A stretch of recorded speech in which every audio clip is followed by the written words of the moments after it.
Kelanchal times, हर खबर पर हमारी नजर। और आज कमोबेश स्थिति उसी ओर आगे बढ़ रहा है। आयकर दाताओं को उस संदर्भ में एक शब्द भी नहीं कहा। तीसरा, जो 80C आयकर अधिनियम की धारा थी, जिसमें रियल्टी स्टेट यानी जो निर्माण उद्योग है, यह उम्मीद कर रहा था कि 1.5 लाख रुपए जो यहाँ भी निर्मूल साबित हुआ। घरों की कीमत 60 लाख 70 लाख रुपए है। 2014 में आपने 1.5 लाख रुपए निर्धारित किए थे। आज महंगाई आसमान छू रहा है। अगर रियल्टी स्टेट को अगर फायदा पहुंचाया होता इस केंद्रीय बजट में, तो रोजगार सृजन की दिशा में मील का पत्थर साबित होता है रियल्टी स्टेट। यहाँ भी जो है लोगों को निराशा हाथ लगी है। महंगाई के क्षेत्र में अगर आप देखें तो 26 मार्च 2014 को जब केंद्र की सरकार ने शपथ ग्रहण किया था, तब 108 रुपए प्रति बैरल कच्चे तेल की कीमत हुआ करती थी। और उस समय पेट्रोल की कीमत 70 रुपए, डीजल की कीमत 57 रुपए हुआ करती थी। कल के दिन में कच्चे तेल की कीमत 55 रुपए था और पेट्रोल और डीजल की कीमतें लगभग 100 रुपए के आसपास पहुंच चुके हैं। रसोई गैस की कीमत 414 रुपए हुआ करते थे, आज 800 रुपए है। सब्सिडी के नाम पर चंद रुपए 40-50 रुपए दिए जाते हैं।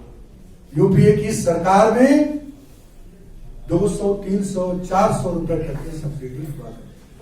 पेट्रोलियम पदार्थों की कीमतों में इतनी बड़ी वृद्धि देश की गरीबी को और गरीब बनाता चला जा रहा है।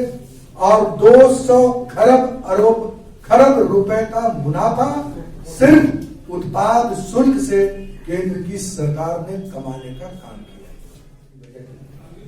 इस केंद्रीय बजट में जो सबसे महत्वपूर्ण और एक चीज है कि झारखंड के हमारे वित्त मंत्री आदरणीय डॉक्टर रामेश्वर उरांव जी ने इस गरीब जिले के लिए, प्रदेश के लिए बहुत सारे पत्र भी लिखे। प्रधानमंत्री जी ने किसके लिए सुविधा दिया?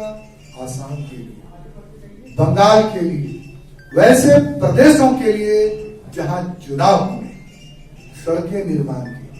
आप बताइए, जवाब दे भारतीय जनता पार्टी के नेतागण कि आपके इस केंद्रीय बजट में अगर स्वास्थ्य सेवाओं को छोड़ दिया जाए, तनिक सा जिसकी उम्मीद कर रहे थे, क्योंकि देश को इस मामले में भारी नुकसान उठाना पड़ा है, इसके अलावा कोई ऐसा सेक्टर नहीं है जहां हम यह कह सकते हैं कि हमारे प्रधानमंत्री जी ने, और क्या 75 साल के ऊपर के लोगों के लिए टैक्स नहीं लगेगा, वो भी 75 साल के ऊपर जो पेंशन देने वाले, जो पेंशन पाते हैं।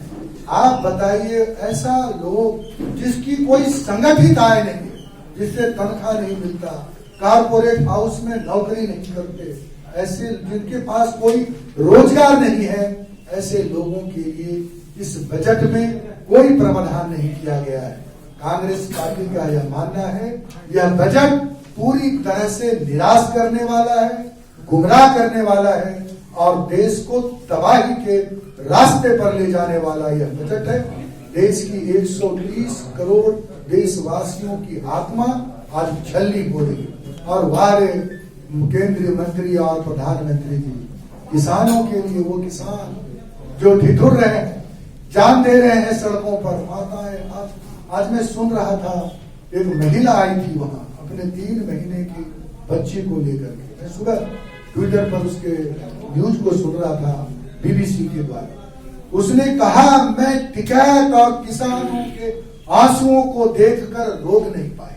अगर 3 महीने दूध मुहे बच्चे को लेकर मैं इस ठुठुरती ठंड में आ सकती हूँ, तो देश के तमाम महिलाओं से हम निवेदन करते हैं कि आप भी आइए।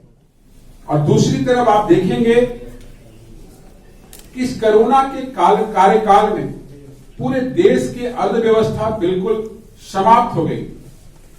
हमारे देश का जीडीपी -23.9 पे चली गई।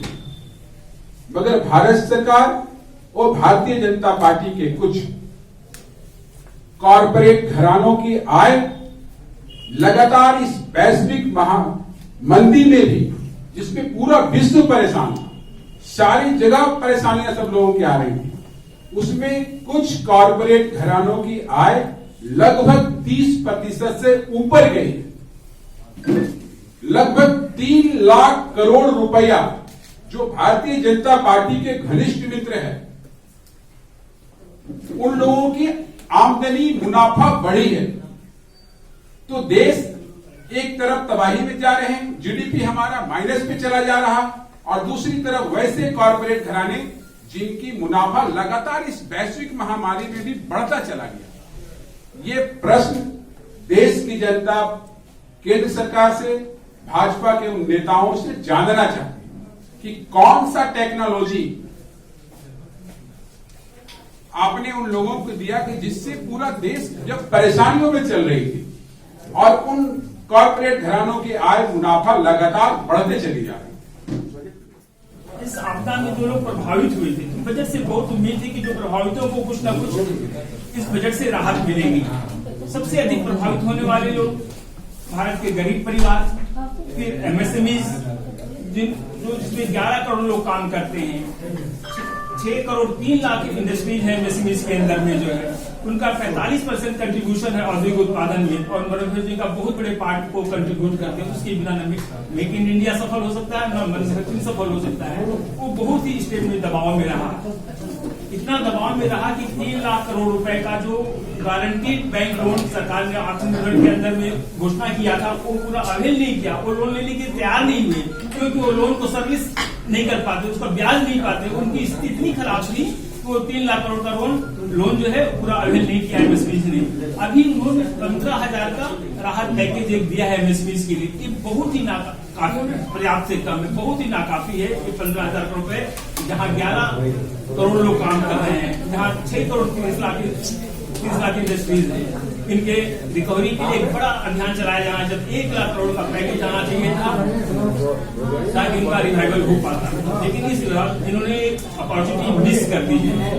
उसको प्रोत्साहन देते, लोग घर खरीदने के लिए प्रोत्साहित होते, सेविंग करने के लिए प्रोत्साहित होते, और रियलिटी सेक्टर को भी बूस्ट मिलता, और लोगों की इनकम भी से अपना बचाव भी कर पाते, टैक्स से बचाव कर पाते। तो टैक्स से किसी को रिलीफ नहीं किया, तो खपत को प्रमोट होने का कोई चीज आपने नहीं किया। आप 11% ग्रोथ की बात करते हैं कि अगले वित्त वर्ष में 11% ग्रोथ आएगा। इसका एक रियलिस्टिक आपको पिक्चर सामने में रखते हैं। एक कागज भी है मेरे पास में, आपको देकर उसको हम ब्रीफ कर दे रहे हैं, इसको आप देख लीजिएगा। 19-20 में 145 लाख करोड़ रुपए की जीडीपी का वैल्यू होता है। 20 मार्च 2020 को जीडीपी का वैल्यू है 145 लाख करोड़। ये सरकार का डेटा है।